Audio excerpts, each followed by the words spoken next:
جو پروگرام میں دوبارہ آپ کو خوش آمدید کہتے ہیں، اور ہمارے پاس اس وقت مجموعی جو ہے وہ یہی بات چیت ہو رہی ہے کہ ہم نے آپ کو اس کے اوپر کچھ پکس دکھائیں، کل کی اپڈیٹ دی کہ کس طرح سے انسان جو ہے وہ کفر اور شرک کے فتوے دینے والے خود جو ہے وہ جنازے کی تشییع میں روتے ہوئے گریہ کرتے ہوئے چلے جا رہے ہیں، پھر فاتحہ بھی پڑھ رہے ہیں اور اپنے جذبات پہ قابو نہیں دے پا رہے، اور پورے دنیا سے تمام مفتیان تکفیر جو ہیں وہ خاموش ہیں، کوئی فتوے نہیں دے رہا، سب خاموش ہیں۔ یہ سب کچھ ہم نے آپ کی خدمت میں لا کے جو ہے وہ دکھایا، سب چیزیں حاضر کی۔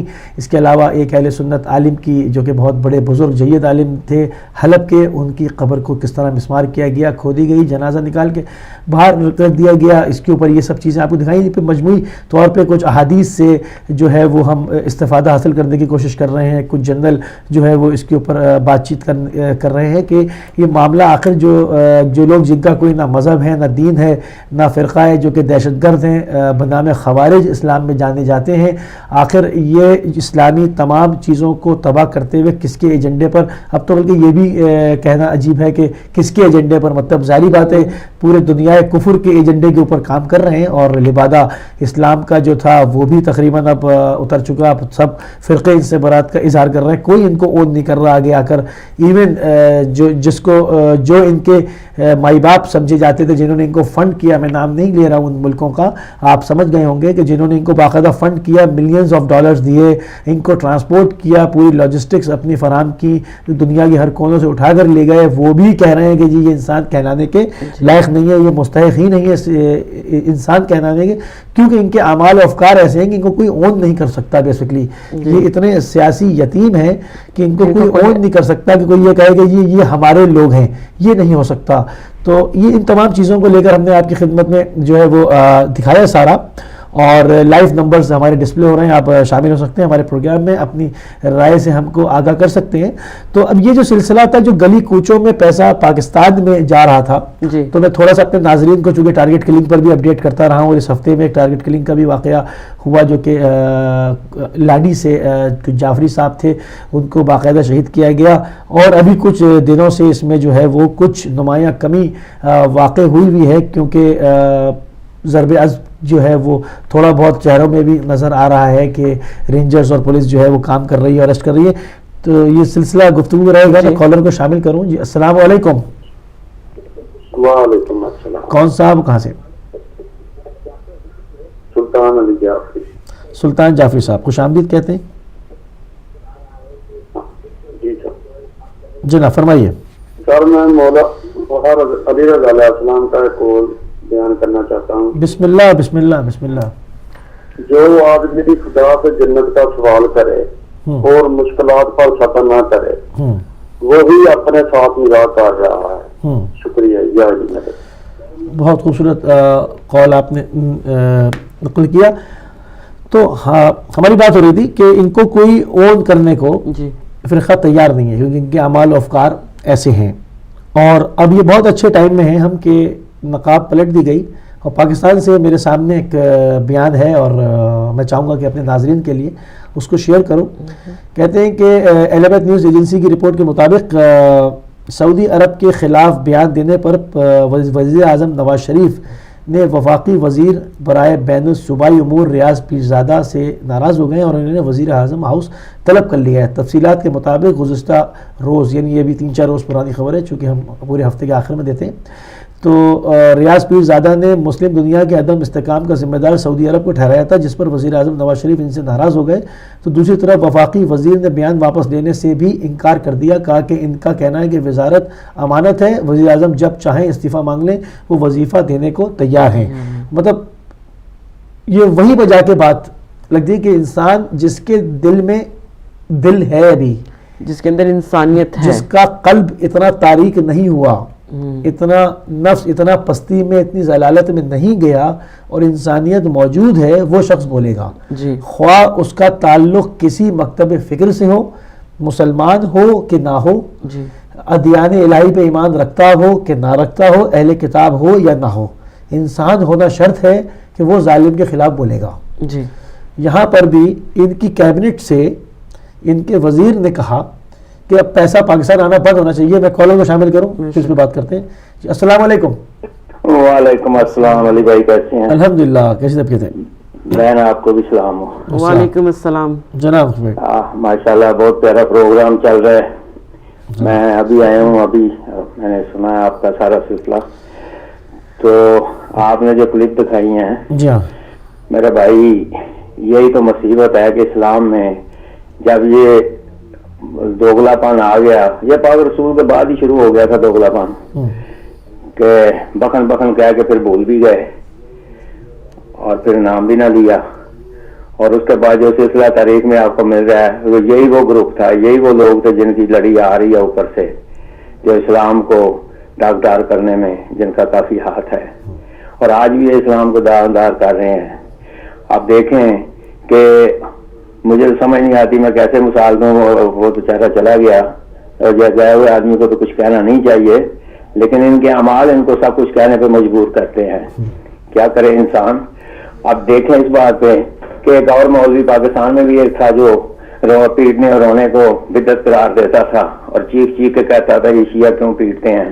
لیکن ایک حادثے میں اس کی بہو اور اس کا اپنا بیٹا مرا تو وہ دیواروں کو ٹکرے مارتا تھا. تو اس کی ملازمہ نے اسے کہا کہ پیچھے ہٹ جا، کیوں روتا ہے؟ تو کہتا ہے رونا بدعت ہے.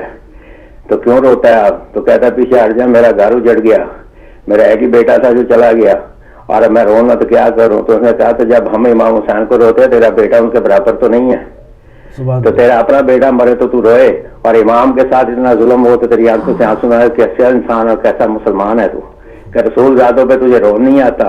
جو دین دینے والا ہے، تجھے مسلمان بنانے والا ہے، جس کے نام پہ کمائی کھاتے ہو، وہ اس کی نواسے پہ ظلم ہو تو روئے نا، اور اپنا بیٹا مرے تو روئے. تو پھر وہ خاموش ہو گیا، اس بات کو جواب نہیں تھا. اور یہی چیز آج بھی آپ کو ملتی ہے کہ جب دوسروں کی باری آئے تو رونا بدعت ہے، دعا مانگنا بدعت ہے، اور جب اپنا مرے تو قبر پہ کھڑے ہو کے روتے ہیں اور کھڑے ہو کے فاتح بھی پڑھتے ہیں اور سب کچھ کرتے ہیں. یہی دوگلا پن ہے جو ہم نے نقاب اتارا ہے. یہ نقاب اب اترے گا علی بھائی، یہ نقاب اترے گا. ان کا اصل چہرے سامنے آئیں گے.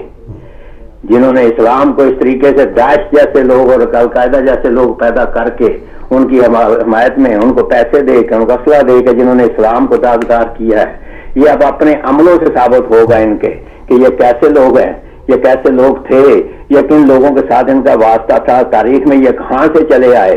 یہ ساری چیزیں اب واضح ہو رہی ہے. میڈیا ہر چیز بتا دیتا ہے. اب تو کوئی آدمی ایسا نہیں ہے جو ان پڑھ ہو یا جو کہے جی کہ مجھے علم نہیں تھا. اب تو ہر چیز کا علم سامنے ہے. اب تو بچہ کمپیوٹر کے سامنے بیٹھا ہوا ان کے اصل چہرے دیکھ رہا ہے اور دیکھتا رہے گا. اور انشاءاللہ بہت جلد فیصلہ ہونے والا ہے، بہت جلد فیصلہ ہو جائے گا اور ان کی حقیقت کو آشکار ہوتے ہوئے زیادہ دیر نہیں لگے گی. تھوڑا سا انتظار ہے بس. جب یہ آشکار کچھ تو ہو گئے ہیں، 90% تو ہو گئے ہیں، 10% ہی رہ گئے ہیں. اب پتہ چل جائے گا کہ اسلام رحمت العالمین کے آئے ہوئے فرامین کا اور ان کے عملوں کا نام تھا. جو پاک رسول آئے تھے اسلام لے کے، وہ اسلام وہ تھا جس میں دوست تھا، بھائی تھا، باپ تھا، ماں تھی، بیٹا تھا، بیٹی تھی، اور بیٹیوں کو زندہ دفن کرنے والوں نے دفن کرنا چھوڑ دیا تھا. کس لیے چھوڑ دیا تھا؟ کہ اسلام میں یہ چیزیں نہیں تھیں. وہاں پہ رونا بھی تھا. اور کیا حضرت حمزہ چچا جب شہید ہوئے تھے، کیا رسول پاک کے آنسو نہیں نکلے؟ کیا ان کا بیٹا جب چلے گئے تو کیا ان کے آنسو نہیں نکلے؟ کیا وہ نہیں گئے؟ یہ کیسے لوگ ہیں؟ ان کے دل نہیں ہیں. دلوں کے اندر دل کی جگہ پہ اللہ تعالیٰ نے پتھر رکھا ہوا ہے. تو پتھر تو وہ ہے جو جب شیطان کو کنکر مارتے ہیں تو شیطان سامنے تو نہیں کھڑا، وہاں بھی پتھر ہی پڑا ہوا ہے. اور دل میں اگر شیطانیت ہے، دل میں اگر پاک رسول کی محبت نہیں ہے اور پتھر ہے، تو اس پتھر میں کوئی فرق نہیں ہے. دل وہ ہے جس میں کلمہ بھی ہو، دین بھی ہو، ایمان بھی ہو، اللہ کی ذات پہ لا شریک ہونے کا دعویٰ بھی ہو اور ایمان بھی ہو. اور پھر وہ ہے کہ جو یہ کہتا ہے کہ میں پاکستان میں ہوں اگر تو میں کلمہ پڑھتا ہوں، تو امریکہ میں اگر کالا حبشی کوئی کلمہ پڑھتا ہے تو وہ میرا بھائی ہے، چاہے اس کی شکل دیکھی ہے یا نہیں دیکھی، لیکن جب وہ کلمہ میں دائرہ کلمہ میں داخل ہو گیا تو وہ میرا بھائی ہے. اسلام تو یہ دیتا ہے آپ کو. اسلام یہ تو نہیں کہتا کہ دوسروں کو چھوڑ دو، اپنے بھائیوں کے گلے کاٹو، 9 سال کی بچیوں کے گلے کاٹو، ان کے دل نکال کے چباؤ. اسلام یہ تو نہیں کہتا. یہ تو اس وقت ملا تھا آپ کو جب ہندا نے گلا کاٹا تھا، ہندا نے کلیجہ چبایا تھا حضرت حمزہ رسول پاک کے چچا کا. یہ تو وہ اسلام ہے. یہ اسلام تو نہیں ہے. اسلام تو یہ ہے کہ سجدے میں سارا ہے، بچی پاس کھڑی تھپڑ کھا رہی ہے، فاس کری تماچے کھا رہی ہے، لیکن اسلام وہ ہے کہ سر سجدے میں ہے اور اللہ تو راضی ہو گیا تو سب راضی ہے، تو راضی ہو گیا تو میری ساری چیزیں، میری محنت ساری باہر آئی. اور یہ وہ اسلام ہے جس میں دین کو بچانے کے لیے سر دینا ہوتا ہے، سر کاٹنا نہیں ہوتا. سبحان اللہ. لیکن ہم نے اسلام کو اس طریقے سے کر دیا کہ وہاں پہ دین میں سر دینے کی بجائے ہم خود ہی سر کاٹنے کے لیے چل پڑے. جس اسلام میں عورت پہ ہاتھ جو ہے وہ ساکت ہے، اس عورت کے ساتھ بم باندھ کے اس کے چیسڑے اڑا دیے. جس عورت میں غلام ہے، جس اسلام میں غلام کو غلام بنانا جڑا گناہ ہے، اس اسلام میں آپ عورتیں اپنی بہنوں کو جو اسلام میں آ جاتی ہے کلمہ پڑھتی ہے، وہ بہن ہوتی ہے، ماں ہوتی ہے، بیٹی ہوتی ہے، اپنی ماں بہنوں بیٹیوں کو اٹھا کے چوکوں میں کھڑے کر کے اس کو نیلام کرتے ہو اور اس کو بیچتے ہو. شرم نہیں آتی اس بات پہ؟ کیا اور کوئی چیز نہیں رہ گئی تھی؟ مائیں بہنیں اپنی تھی جن کو آپ غلام بنا کے بیچتے رہتے ہو، اور یہ کہاں سے اسلام میں آ گیا کہ اپنی ماں بہنوں کو بیچو؟ یہ چیزیں ہیں جو ہمیں شرمسار بھی کرتی ہیں، اور یہی چیزیں ہیں جو کرج دیتی ہیں دشمن کو وہ خاکے بھی بنائے، کیوں قرآن بھی جلائے، کیونکہ ہم نے خود بحرین میں قرآن جلائے ہیں، ہمیں خود بحرین میں مساجد کو بلڈوز کیا ہے. تو یہ ساری چیزیں جب ہم گھر سے شروع کرتے ہیں تو کوئی دوسرا کرے تو پھر ہم کیا کہہ سکتے ہیں اسے؟ کیونکہ منہ تو کالا اپنا خود کر رہے ہیں، ہم منہ برباد تو ہم اپنے آپ کو خود کر رہے ہیں، اسلام کو داغدار تو ہم خود کر رہے ہیں. اور جب ہم خود ہی کرنے والے ہوں اور پھر کسی دوسرے کو دوش دیں تو پھر اس میں ہمیں جسٹس نہیں ملتا، انصاف نہیں ملتا. انصاف یہ ہے آ جاؤ اس در پہ، اس در پہ آ جاؤ جس در نے سر دے کے اسلام بچایا، جس در نے نیزے پہ چڑھ کے قرآن سنایا، جس در نے اسلام بچانے کے لیے بیٹے دیے، جس نے چادریں دی، جس نے بچے دیے، اس اسلام اس در پہ آؤ گے تمہیں اسلام بھی مل جائے گا، بھائی چارہ بھی مل جائے گا، اور دین بھی مل جائے گا، اور آخرت بھی مل جائے گی. تھینک یو جی، مہربانی، شکریہ. میں بہت زیادہ بات کرنی چاہتا تھا لیکن ٹائم زیادہ ہو گیا. بہت خوبصورت بات کی آپ نے کہ یہی ہماری بات شروع سے ہو رہی ہے کہ اسلام ایثار، قربانی، فداکاری کا نام ہے، سر دینے کا نام ہے، سر لینے کا نام نہیں ہے.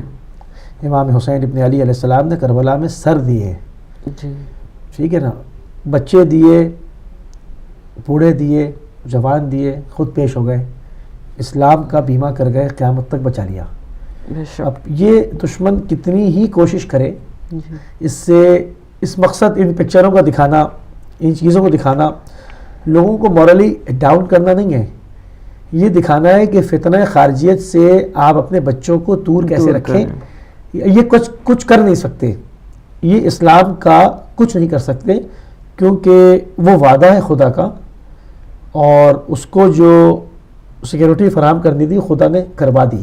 صحیح بات ہے. اس کو امام حسین السلام اس کا بیمہ کر گئے اور باقاعدہ قیامت تک کے لیے اس کو محفوظ کر دیا. قرآن بھی محفوظ، شریعت بھی محفوظ، احکام بھی محفوظ، تمام چیزیں محفوظ، نظریہ بھی محفوظ.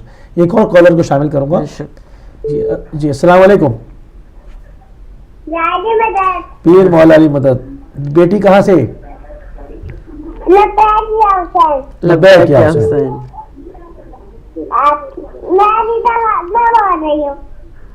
آپ ریدا بات کر رہی ہیں؟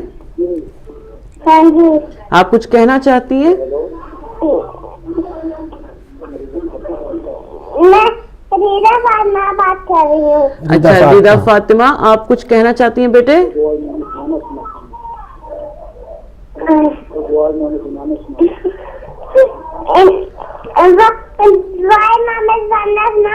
اچھا سنائیے سنائیے.